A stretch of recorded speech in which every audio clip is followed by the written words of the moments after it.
Okay, so for this deep dive, we're going to be looking at chapters 2 and 3 of a book you brought to us. Okay. It's called About Face, The Untapped Potential of Mindfulness for Veterans. Written by, let me see, Eric Infanti. Yeah. And just to give a bit of background for anyone listening, Eric Infanti is a Marine Corps veteran himself. Yeah, plenty. Yeah. So he brings that experience, and now he's also a mindfulness leader. That's right. So he's really kind of bridging those two worlds, and I'm guessing from the chapters you've highlighted, you're interested in seeing how mindfulness can be relevant, maybe especially if you've been through some pretty intense experiences. Right. So our mission here, I guess, is to really unpack the core insights from these chapters, Yeah. give you something to think about, maybe even apply in your own life. Exactly. So chapter 2 is called, let me see, Mindfulness Unearthed, From Ancient Wisdom to Modern Warfare. Mm-hmm. And that title alone kind of suggests we're going to be looking at the history of mindfulness. Yeah, he kind of takes us on a journey from how it was used in these old spiritual practices to, how it's being applied today, especially for veterans. Okay, interesting.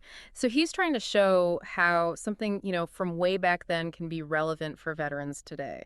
He is, yeah, and how it can be this, path to healing and hope. Okay, so something that's stood the test of time. Yeah, definitely. One thing that struck me, even just from that introduction to chapter 2, is that he's making it clear that mindfulness isn't just some new age fad. Right. This has been around for a long time, and even warriors, way back, used it to build mental toughness. Mm-hmm. And I think for you, listening, that connection to historical resilience is really important. Absolutely. It's like this idea that strength and resilience aren't new concepts. Yeah. They've been around for a long time, and maybe there's something we can learn from those who came before us. Definitely, yeah.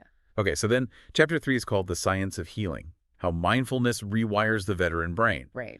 Now, that sounds very modern, very science-y. Yeah. Very much so, yeah. He dives into the neuroscience, Okay. literally what's happening in the brain, Right. Yeah. and how mindfulness can actually change your brain.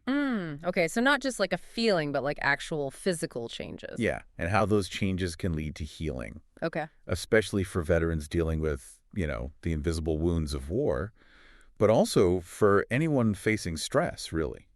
Okay, so I guess the main takeaway for you from chapter 3 is that mindfulness isn't just some airy-fairy concept. Right. It's got real scientific effects on the brain. Yeah, And that's something that we can understand, concretely. exactly. It's not just about feeling better, it's about actual biological changes.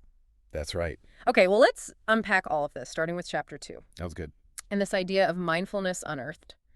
He goes pretty far back in history, doesn't he? Yeah, he does. He goes all the way back to ancient Buddhist traditions. Okay. And he makes this point that mindfulness wasn't just some side thing. It was this core part of living wisely and well. Okay.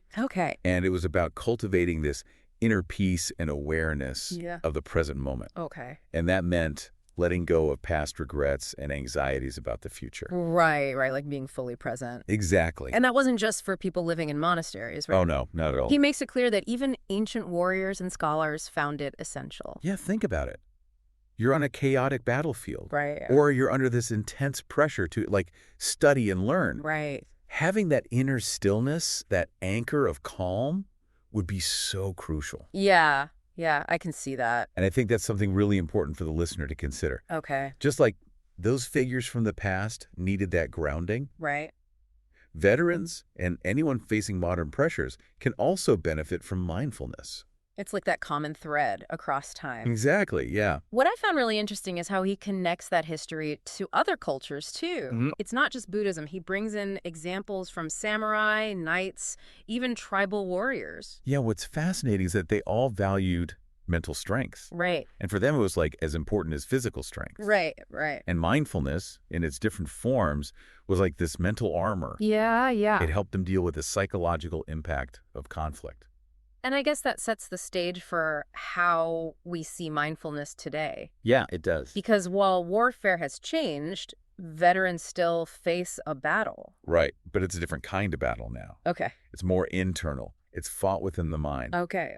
It's about dealing with memories, traumas, those invisible wounds. And that's where mindfulness, as he's arguing in these chapters, becomes so relevant. Right. It's like this ancient tool that's been repurposed Okay. to deal with these very modern challenges. Right. PTSD, anxiety, depression. Exactly. And he really brings it home, doesn't he, by sharing his own journey with mindfulness? He does, yeah. He talks about how he was initially skeptical. Which, I think a lot of people can relate to, Oh, definitely. especially coming from that traditional military background. Yeah, where it's all about toughness, pushing through. Right. Suck it up, buttercup kind of thing. Yeah, exactly. And not so much about exploring your inner feelings. Right, right. So it's interesting that his introduction to mindfulness came from outside that world. Okay. It was a non-military friend who was practicing it, and he saw the positive changes. And that was like a turning point for him. It was, yeah. Yeah. He realized mindfulness wasn't about suppressing those difficult feelings, Okay. but about accepting them, being with them. Okay. So it's a different approach entirely. Yeah, it's a shift in perspective. And from there, he really delves into what mindfulness actually is. Right. He talks about it being this heightened awareness of your present experience. Okay. And that involves observing your thoughts and feelings Right. without immediately reacting or judging them. So there's this space, this pause between what you experience and how you react. Yeah, and that space is crucial. Okay. It allows you to respond more consciously. Right, rather than just reacting automatically. Exactly. And he starts incorporating these simple practices into his life. Yeah, things like focused breathing Okay. and just mindful observation of his surroundings. And he's clear that the effects weren't immediate, right? No, it was a gradual process. Okay. But over time, he noticed these profound shifts. In how he managed stress, anxiety, worry. Yeah, those intrusive thoughts you really take over. Right, right. And for him, mindfulness became a way to reclaim a sense of control Okay. and inner peace that had been, disrupted by his service. Yeah, and I think for you, the listener, it's important to hear that. Yeah. That it wasn't a sudden transformation, it was a gradual process. It takes time and effort. Yeah, and that initial skepticism he felt coming from that military background, Mm-hmm. I think that's something many can relate to. Yeah. It's like, can this really help? Right. But he found that it did, and it took time. Yeah, it's a process of cultivation. Okay, so then he moves into this idea of the ordinary world Yes. as being this unseen battlefield for veterans. Mm-hmm. And I think this is so powerful It is, yeah. because coming home from service isn't always easy. No, it's not the peaceful homecoming people imagine. Right. It can be another kind of war zone. Okay. But this time, the battles are fought in the mind. Right, right. The physical wounds might have healed, but... But the internal struggle continues. Exactly. And it's often invisible to those around them. Yeah, and it's those quiet moments Okay. when the external chaos is gone Right. that those memories and experiences can resurface. And even things in everyday life can be triggers, Oh, absolutely. like things that wouldn't bother most people. Yeah, loud noises, crowded spaces, Right. even just a random memory. It can be overwhelming. Yeah, because their minds are still on high alert. Right, like they're still in that combat zone. Yeah, they're wired to perceive threats. And so this ordinary world becomes a battleground. It does, yeah. And that's where he brings in mindfulness again. Right, it's this crucial ally Okay. to help navigate this new terrain. To differentiate between the past and the present. Yeah, and between a perceived threat and actual safety. Right, because those lines can get blurred. They can, yeah. And he's saying mindfulness can help you see those lines more clearly. Exactly, and it gives you tools Okay. to disarm those triggers. Right, to create space between the trigger and the reaction. Yeah, and to regain that sense of control. Which takes us to this idea of bridging tradition and reality. Mm-hmm. And I think this is where he really focuses on making mindfulness relevant for veterans today. He does, yeah. He addresses this idea that mindfulness might seem too serene, Right. too detached from the realities veterans have faced. Yeah, like it's for monks, not soldiers. Exactly. But he reframes it as this robust tool that can meet those needs. It's not just about sitting in silent meditation. No, it's about applying it to daily life. Right, to PTSD, anxiety, those everyday stressors. Exactly. And he talks about how to tailor those practices Mm-hmm. to fit the veteran experience. Right, to bridge that gap between the monastery and the battlefield. Yeah, I like that. And he also emphasizes that mindfulness isn't just for formal practice. Okay. It can be used in moments of acute stress and even just woven into your daily routine. To help you recalibrate those automatic reactions. Yeah, those knee-jerk responses that can come from trauma. And even to see your relationships differently. So it's not about escaping the world, but engaging with it differently. Precisely. With a new set of tools. Yeah, and a different perspective. Okay. And he's very direct, isn't he, about addressing that skepticism? He is, yeah. He acknowledges that many veterans might be skeptical. Which is understandable, right? No, definitely. They're trained for action, for tangible solutions. Yeah. And mindfulness can seem too subtle. Right, too passive. Like, how can something so simple help with something as complex as PTSD? That's the question he tackles head on. Okay. And he does it by bringing in research, testimonials from experts, right, and even stories from other veterans. Right, who were skeptical at first. Exactly. But found that it really helped them. Yeah, hearing from people who've been there could be so powerful. And he explains the science behind it too, right? He does, yeah. He talks about how mindfulness changes the brain. Okay. How it soothes the nervous system. Okay. And how it increases self-awareness. It's taking it from the abstract to something more concrete. Exactly. And he even reframes the idea of mindfulness itself. It's not about weakness, but about mental armor. Yeah, building resilience. Which makes sense, coming from a military background. It does, yeah. He shares his own struggle with that too, right? He does, yeah. He talks about that initial contrast he felt. Okay. Between the military's focus on action. Right. And mindfulness's focus on stillness and reflection. Yeah, that can feel very different. It can, yeah. But as he explored it further, his understanding changed.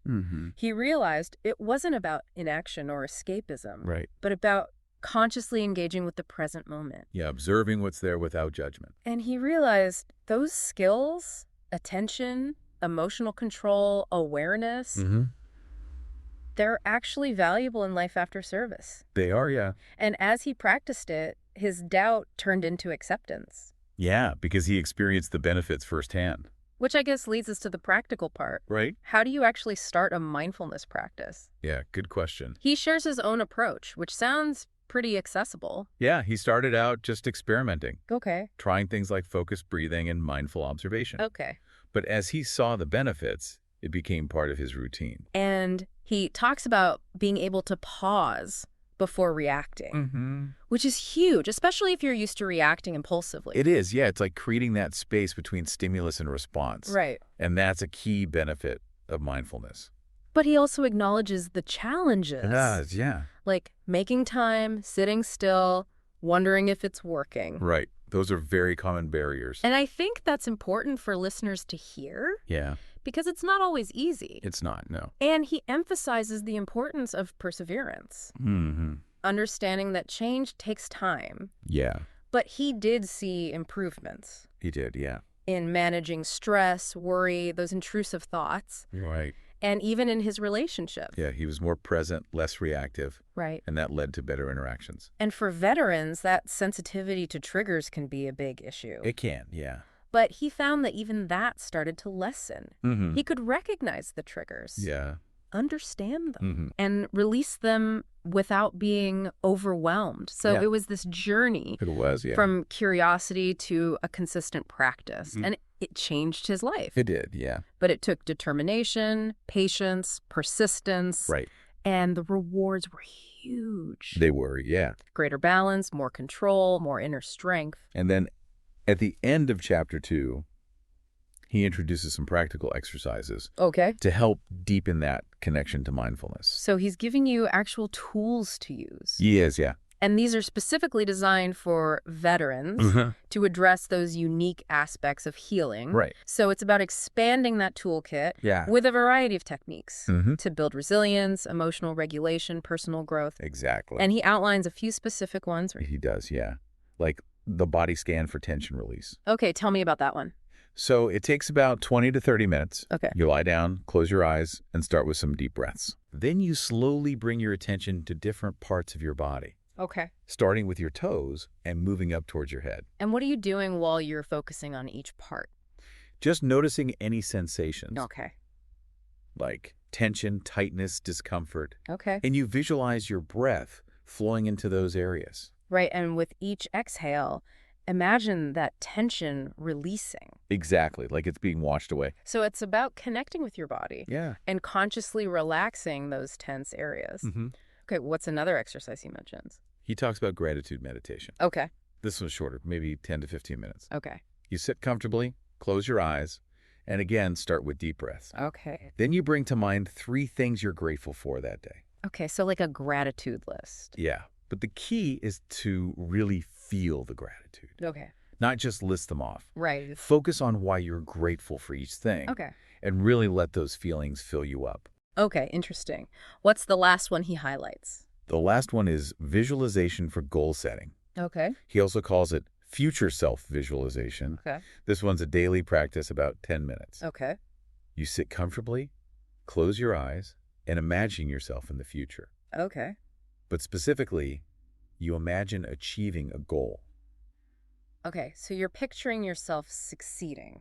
Exactly. Uh-huh. And you engage all your senses. Okay. What do you see, hear, feel? And how do you feel? Exactly. That's the key. Right. You want to really feel that sense of accomplishment. And the idea is to hold on to those feelings. Yeah, and remind yourself of that image throughout the day. Okay, so it's like a motivational tool. It is, yeah. Okay, so that's chapter 2. Mm-hmm. A lot of practical tools to get started with. Definitely. Then he moves into chapter 3. Right, the science of healing. Which is where he really digs into the neuroscience. Yeah. And he starts by reminding us that veterans often carry these internal struggles, these invisible wounds. Yeah, that go beyond any physical injuries. And this chapter is about how mindfulness can actually help heal those wounds. Yeah, exactly. And he gets right into the science by talking about neuroplasticity. Right.